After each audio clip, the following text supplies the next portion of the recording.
А в моей стране все есть, нефть в ней есть, и газ в ней есть, уголь есть и никель есть, алюминия не счесть.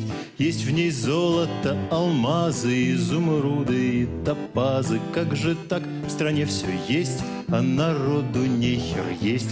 Как же так? Все есть в стране, а народ живет в говне.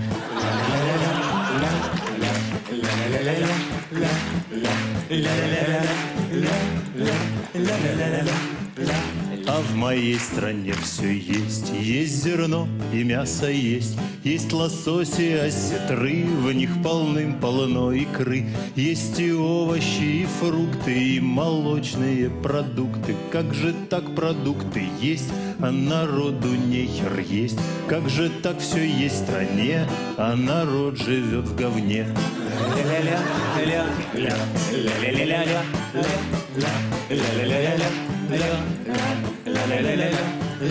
А в моей стране все есть, губернаторы в ней есть, мэры есть, замэры есть, и у замов замы есть, ЖКХ и МВД, и в кустах ГИБДД, и из Форбса пацаны, граждане другой страны, генералы, депутаты, коммунисты, демократы. Как же так они все есть, и им всем не нехер есть, и комфортно жить в стране, где народ живет в говне. Ля-ля-ля-ля-ля-ля-ля-ля-ля-ля-ля-ля-ля-ля-ля. Весь народ живет в говне, а говно живет вполне.